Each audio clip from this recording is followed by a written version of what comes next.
हर एक इंडिविजुअल का अपना स्टाइल होता है डिसीज़न लेने का। अलग अलग इंडिविजुअल अलग अलग तरीके से डिसीज़न मेकिंग करते हैं। कोई जल्दी डिसीज़न ले लेता है, कोई डिसीज़न लेने में सोचता नहीं है, कोई डिसीज़न लेने में बहुत ज़्यादा सोचता है, या कई लोग भगवान पे छोड़ देते हैं, ठीक है। या कई लोग के अंदर से एक इनर वॉइस आती है और वो कोई भी डिसीज़न मेक कर लेते हैं। सो अलग अलग डिसीज़न मेकिंग स्ट्रेटजीज आज पढ़ेंगे। और आप सभी का बहुत बहुत स्वागत है मेरे यूट्यूब चैनल साइको सूत्रा पर। हमारी चल रही है वोकेशनल साइकोलॉजी की प्लेलिस्ट और आज हम पढ़ने जा रहे हैं डिसीजन मेकिंग स्ट्रेटजीज। कोई भी डिसीजन मेकिंग जब हम करते हैं, ठीक है, उसका अंदर एक कोर होता है स्ट्रेटजी, ठीक है। एट एवरी हर्ट, ठीक है, at the every heart of every major decision is a strategy, जो कि आइडेंटिफाई करता है one's option and considering the amount of risk involve. उस डिसीजन लेने के पीछे एक स्ट्रेटजी होती है कि क्यों उसने, ठीक है, आइडेंटिफाई वाई, क्यों उसने वो ऑप्शन चूज़ किया है और उससे रिलेटेड कितना अमाउंट ऑफ रिस्क है, ठीक है, कितना अमाउंट ऑफ आउटकम है। Some people use the same strategies for the every decision and some vary the strategy with the situation. आपने देखा होगा, फॉर एग्जाम्पल काफ़ी जने होते हैं बहुत ही क्विक डिसीजन ले लेते हैं, और वही क्विक डिसीजन वो हर लाइफ की सिचुएशन में ले रहे होते हैं। अब ये कहीं गलत भी हो सकता है, कहीं इसका बैड इम्पैक्ट भी पड़ सकता है और कहीं इसका गलत सही इम्पैक्ट भी पड़ सकता है।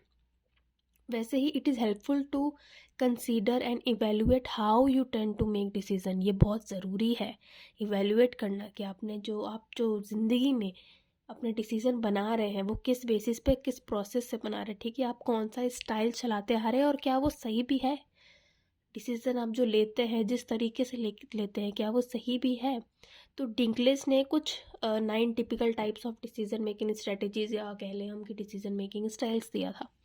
Keep in mind that strategy can be both good और बैड हो सकता है, ठीक है। पॉजिटिव और नेगेटिव आउटकम दोनों से रिजल्ट हो सकता है फ्रॉम द ईच स्ट्रेटजीज, जो भी हम नीचे पढ़ने वाले, ठीक है। फॉर एग्जाम्पल, अगर आपको आप कहीं फंस चुके हो इमरजेंसी में और आपको क्विक डिसीजन लेना है, क्विक रिस्पॉन्स चाहिए, ठीक है, वो उसकी डिमांड ही है उस सिचुएशन की कि आपको जल्दी से कोई रिस्पॉन्स देना है, तो उसमें हो सकता है कि आपकी इम्पल्सिव स्ट्रेटजी, जल्दी क्विक डिसीजन लेने की स्ट्रेटजी काम कर जाए। लेकिन अगर आप ज़िंदगी में पहली बार अपना घर खरीद रहे हैं या नई गाड़ी खरीद रहे हैं, तो ये स्ट्रेटजी गलत है ना। क्योंकि आप इसमें क्विक डिसीजन नहीं ले सकते, आपको पूरा सोच समझ के अल्टरनेटिव्स देख के डिसीजन लेना है, ठीक है। अब कुछ वेरियस टाइप्स ऑफ डिसीजन होता है जिसे हम एक करके कवर करते हैं, ठीक है। कि हम डिंगलेज की बात कर रहे हैं, इसके बाद हम एरोबास का भी पढ़ेंगे। एरोबास ने 6 डिसीजन मेकिंग स्ट्रेटेजीज दी थी, इन्होंने कुछ 9 टिपिकल टाइप्स ऑफ दिए डिंगलेज ने। पहला है एगोनाइजिंग। एगोनाइजिंग का मतलब क्या होता है कि आप हमेशा वरी करते रहते हैं कि ये डिसीजन ना गलत ही होगा, क्या हुआ अगर ये हुआ तो क्या होगा, अगर वो हुआ तो क्या हुआ। बहुत ओवरवेल्म हो जाते हैं, पहले ही वरी करके, चिंता करके सोच के कि अगर ये गलत हुआ तो उसके बाद क्या आउटकम होगा। दूसरा है इम्पल्सिव, कि आप किसी भी डिसीजन को बहुत ही एक क्विक डिसीजन ले लेते हैं और ज़्यादा अल्टरनेटिव्स नहीं देखते हैं। खास करके ये देखिए मेल्स में ज़्यादा होता है ये, कि जब फॉर एग्जांपल, बहुत ही लेम एंड कॉमन एग्जांपल दे रही हूँ, एक हस्बैंड वाइफ शॉपिंग करने जाते हैं। वाइफ चाहती है कि वो अलग अलग, अगर वो साड़ी खरीद रही है तो वाइफ चाहती है कि अलग अलग अल्टरनेटिव्स देखें, ठीक है, मतलब अलग अलग चॉइसेस, वैरायटी देखें हम अलग अलग शॉप्स में। लेकिन जो मेन क्या होते हैं, वो बस तुरंत एक फर्स्ट अल्टरनेटिव जो दिखा, बस हाँ ये साड़ी यहाँ पे एक पहली दुकान पे है, ये ठीक है, ये ले लो, ठीक है। ये जहाँ से आप दूसरी दुकान पे गए, हाँ ठीक है, ये समझ में आया, ये ले लो। वो अल्टरनेटिव्स की ओर नहीं जाते। खैर ये तो बहुत ही लेमेन वाला बहुत ही छोटा एग्जाम्पल हो गया। जैसे मैंने एक और एग्जाम्पल दिया था कि अगर आप किसी इमरजेंसी में हो तो आपको क्विक डिसीजन लेना है, तो ये वाला डिसीजन मेकिंग स्टाइल बढ़िया है, आप इम्पल्सिव स्ट्रेटजी लगा सकते हो। लेकिन आप अपनी ज़िंदगी की बहुत ही कोई महत्वपूर्ण डिसीजन लेने जा रहे हो, या आपको एक अपना लाइफ पार्टनर डिसाइड करना है शादी के लिए, तो उसमें ये स्ट्रेटजी गलत है, ठीक है। फिर आता है इंटुएटिव, कि आपको अंदर से फील हुआ कि भाई गट फीलिंग होती है ना कि ये डिसीजन मैं लूँगी तो वर्क करेगा, ठीक है, इसको बोलते हैं इंटुएटिव स्टाइल। फिर है डिलेइंग, आप हमेशा पोस्टपोन कर देते हो।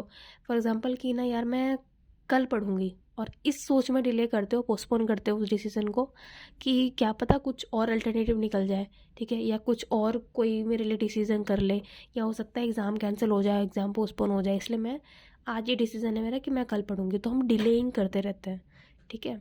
फिर है फैटलिस्टिक। फैटलिस्टिक में जैसे आपने काफ़ी जनों को देखा होगा कि मुझे तो समझ में नहीं आ रहा और मैं हर चीज़, देखो जो होना है वो सो तो होना ही है, जो लिखा है भाग्य में तो वो तो होगा ही, तो भगवान पे छोड़ दो, leave the decision up to the fate. फिर होता है कंप्लाइंट। कंप्लाइंट में क्या होता है कि आप ये देखते हो कि कोई और आपके लिए डिसीजन ले ले, ठीक है, क्योंकि जो भी अदर आपसे एक्सपेक्ट कर रहे हैं वो फुलफिल हो जाए, तो आप हमेशा दूसरों को डिसाइड करने देते हो कि आपके लिए वो क्या करें, ठीक है। Let someone else decide for you और do what you think others expect for of you. फिर होता है पैरालिटिक। अब ये एनालिसिस पैरालिसिस जो वर्ड है, ठीक है, एनालिसिस पैरालिसिस वर्ड का मतलब होता है कि आपको डिसीजन नहीं ले पाते, आपको एक्शन नहीं ले पाते, you are unable to take any action और एनी डिसीजन, ठीक है। एक ये it is a state of analysis paralysis is the state of indecisiveness. 8वां स्टेज है, ठीक है, स्टेज नहीं सॉरी 8वां safety strategy. Choose the alternative that is sure to succeed because you don't want to take any risk or any other alternatives। आप बहुत ही सोच समझ के विचार करके टाइम लगा के, ठीक है, टाइम एफर्ट लगा के अलग अलग अल्टरनेटिव एक्सप्लोर करके आप एक चूज़ करते हो और वही अल्टरनेटिव चूज़ करोगे जिससे आपको सक्सेशन मिले। फॉर एग्ज़ाम्पल अगर आपको कोई कॉलेज, ठीक है, आप फॉर एग्ज़ाम्पल अगर आपको कोई कोर्स करना है उसके लिए आप एक कॉलेज सेलेक्ट कर रहे हो, तो आप वही कॉलेज में जाना चाहोगे जिसमें प्लेसमेंट हो, जिससे आपको लगे कि हाँ इसमें सक्सेस रेट 100% है, इससे मैं पढ़ाई करूँगी 4 साल या 3 साल तो मुझे जॉब पक्का लगेगी, ठीक है। So you are tend to make a strategy, ठीक है, safety strategy style of decision making, ठीक है। लास्ट है प्लानफुल।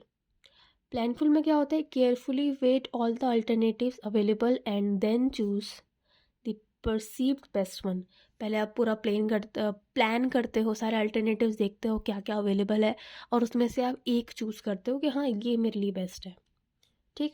सो these are the 9 decision making styles: agonizing, impulsive, intuitive, delaying, fatalistic, compliant, ठीक है, paralytic, safety and planful. So ये कुछ strategy जैसे ये थी डिंकलेज की, ठीक है। और अब हम नेक्स्ट पढ़ेंगे एरोबास 6 decision making styles. Aroba's 6 decision making styles and how they might appear in the different situations। जैसे कि मैंने कहा कि अलग अलग सिचुएशन में अलग अलग स्टाइल्स यूज़ होती हैं। अगर कोई इंसान एक ही अब उसका स्टाइल है, ठीक है, और वो हर सिचुएशन में वो अप्लाई कर रहा है, तो हो सकता है उसका नेगेटिव इम्पैक्ट आउटकम भी निकले। खैर, इसमें 6 डिसीजन में से पहला डिसीजन लॉजिकल डिसीजन मेकिंग, ठीक है। लॉजिकल स्टाइल में क्या होता है that you involves a deliberate process of information gathering. आप जो भी कर रहे हो उसके बारे में या जो भी करना चाहते हो उस डिसीजन को लेके आप इंफॉर्मेशन गैदर करोगे, उसका एक पूरा वेट करोगे उसके प्रोस क्या है कॉन्स क्या है, ठीक है, before making a rational choice. आप उसका प्रॉपर एनालिसिस करोगे and this might be use for important financial decision and career choices में यूज़ होता है, ठीक है। फिर आता है हेजिटेंट। हेजिटेंट का मतलब भी क्या होता है, हिचकिचाना, ठीक है, लाइक प्रोस्कास्टिनेशन या you are unable to take action और एनी डिसीजन, इनडिसाइसिव स्टेट, ठीक है, और avoiding of making any choice. This might be used when facing a difficult and uncertain situation or when a potential consequence of a decision are perceived as risky। आप hesitant कब होते हो, या तो आप उस टास्क को, उस डिसीजन को प्रोकास्टिनेट करना चाहते हो, टालना चाहते हो, या आप एक स्टेट में हो कि आप डिसीजन या कोई एक्शन नहीं ले पा रहे, या आप उस चीज़ को अवॉइड कर रहे हो। क्यों? क्योंकि या तो आप वो बहुत आपके लिए एक अनसर्टेन सिचुएशन है या बहुत डिफ़िकल्ट सिचुएशन है, इसलिए आप वो रिस्की है आपके लिए, ठीक है, तो आप उसको इग्नोर कर रहे हो, आप उसको टाल रहे हो, ठीक है, प्रोक्रास्टिनेट कर रहे हो। थर्ड टाइप होता है नो थॉट। नो थॉट से ही समझ में आ रहा है कि आप एकदम इम्पल्सिवली तुरंत आपको एक डिसीजन लेने की आदत है, ठीक है। This style involves making decision quickly and impulsively with little और no conscious consideration of the options and consequence. कई लोग होते हैं ना कि बस मेरे मन में आया और मैंने डिसीजन लिया और ये कर दिया विदाउट कंसिडरिंग कि भाई इसका आगे इम्पैक्ट अच्छा है या बुरा है। This might be used for the trivial or routine decisions where the outcome is not seen as important। Intuitive। Intuitive में क्या, वही वाला कि gut feelings, hunches and sense of knowing to guide making decision। आपके अंदर से एक inner voice आई कि ये कर सकती हूँ मैं, ठीक है, ये मुझे करना चाहिए, एक अंदर से इनर वॉइस आया डेट यू नो कि दिस विल वर्क, तो उसको बोलते हैं intuitive style. This style relies on the gut feelings, hunches or a sense of knowing to guide decision making. This might be used when there is a limited information available or when the decision hinges on the personal values and preference. ठीक है, फिर आता है पांचवा emotional. Emotional में क्या है? This style is based on feelings and desires. आपका कोई इमोशनल कनेक्शन है, लाइक एक्साइटमेंट हो गया, फियर हो गया, एंगर हो गया, उससे रिलेटेड हो के आप उससे इन्फ्लुएंस होकर अपना डिसीजन ले रहे हो. किसी कोई चीज़ आपको करने में गुस्सा है, ठीक है, आपको डर लग रहा है या गुस्सा है या ओवर एक्साइटमेंट है, ठीक है, तो आप बाइस्ड होकर उससे इन्फ्लुएंस होकर आपका डिसीजन बन रहा है. ठीक है, this might be use when choosing something purely for enjoyment और अ पर्सनल सेटिस्फैक्शन. कि भाई मुझे आपको फॉर एग्जांपल कई लोगों को राइड्स बहुत पसंद होती है, ठीक है, अलग अलग वो राइड्स में जाते हैं, स्विंग्स में जाते हैं, स्ट्रेंज बड़े बड़े, और कई खतरनाक भी होता है, कहीं को डर लगता है, लेकिन कईयों को थ्रिल मिलता है अंदर से, ठीक है, एक किक मिलती है. तो just for the emotional satisfaction, personal satisfaction and enjoyment वो डिसीजन लेते हैं कि नहीं मैं ये इस वाली राइड पे जाऊँगा या ये वाला एडवेंचर करूँगा मैं, ठीक है. 6 है compliant. That this style involves referring to the expectations of others, either external authorities or the self-imposed rules. This might be used when someone feels they lack of information or confidence to make their own decision, or when they conforming to others wishes is important. Like it's like the social referencing. देखो compliant में क्या बता रहा है, ये style तब कब बनता है कि आपको समझ में नहीं आ रहा, कि आपके पास उसके बारे में कम नॉलेज है. फॉर एग्जांपल आपको कोई किसी फील्ड में जाना है, करियर डिसाइड करना है आपको, और आपको किसी फील्ड में जाना है, लेकिन आपके पास उतना नॉलेज नहीं है या आपके ऊपर इतना आपको कॉन्फिडेंस नहीं है कि ये मैं कैसे ये ले सकता हूँ कि नहीं, मैं क्या करूँ, तो आप किसी और के ऊपर इम्पोज कर देते हो वो, और कन्फॉर्मिटी चाहते दूसरों से कि या मैं कर रहा हूँ, मैं सही कर रहा हूँ या मैं सही कर रही हूँ, ये आप बताओ. तो आप किसी और का डिसीजन आप किसी और पर डाल देते हो कि तुम मेरे लिए डिसीजन लो. फिर क्लस्टर्स एंड ओवरलैप. ये 3 टाइप की कैसे दिया है इन्होंने. अरोबाज recognise that these styles are not mutually exclusive and often appear in the clusters or interact with each others. Here are some potential combination. एक होता है एक्टिव, जिसमें लॉजिकल एंड हेजिटेंट स्टाइल जो होता है वो माइट बिकम, ठीक है, might cluster together when facing a complex decision requiring extended time and effort.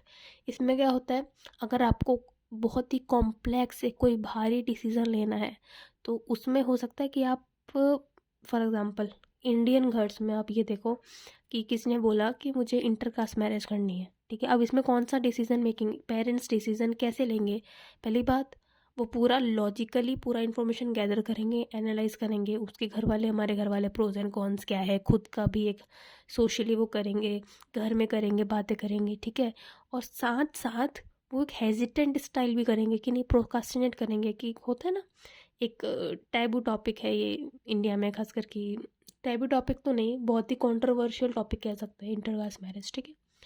सो इसमें ये एक एक्टिव, ठीक है, एक एक्टिव स्टाइल है जिसमें लॉजिकल और हेजिटेंट स्टाइल मिक्स होता है.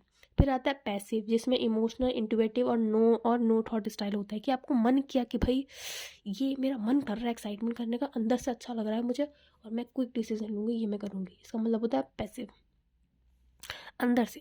इंडिपेंडेंट, थर्ड है independent. Independent means compliant style might stand alone and when seeking external guidance or adhering to strict internal principle. Independent वही हो गया कि जब आपका कंप्लाइंट स्टाइल जो होता है वो अकेला खड़ा रहता है, और when you are seeking external guidance, जब आप दूसरों की राय ले रहे होते हो, ठीक है, तो आपका एक स्ट्रिक्ट प्रिंसिपल अंदर से जो होता है, तो आप जब बाहर से अपना गाइडेंस ले रहे होते हो कि अपना डिसीज़न मैं किसी और से ले रही हूँ, ठीक है, इसमें ओवरलैप होता है, क्लस्टर एंड ओवरलैप होता है, जिसको बोलते हैं इंडिपेंडेंट टाइप, ठीक है. सो क्लस्टर एंड ओवरलैप में 3 पॉइंट हुए, एक्टिव, पैसिव एंड इंडिपेंडेंट. एरोबास 6 डिसीजन मेकिंग स्टाइल्स में हमने क्या पढ़ा, logical, hesitant, no thought, intuitive, emotional and compliant. So that is all about this decision making. अब कमेंट करके बताइए कि आप कौन सी डिसीजन मेकिंग स्टाइल है आपका, और आप किससे इन्फ्लुएंस होते हैं, या कौन सा सबसे बेस्ट लगा आपको और कौन सा सबसे लास्ट लगा। For the notes and anything related to psychology, आपको कोई भी मटेरियल चाहिए, कोई भी क्वेश्चन है, तो आप हमारा टेलीग्राम ग्रुप जो है, टेलीग्राम ग्रुप का लिंक मैं कमेंट बॉक्स में डाल देती हूँ, ठीक है, पिन कर देती हूँ, आप ज्वाइन कर सकते हो if you want to join that group. और please do like, comment and share, keep studying, bye bye, all the best for future.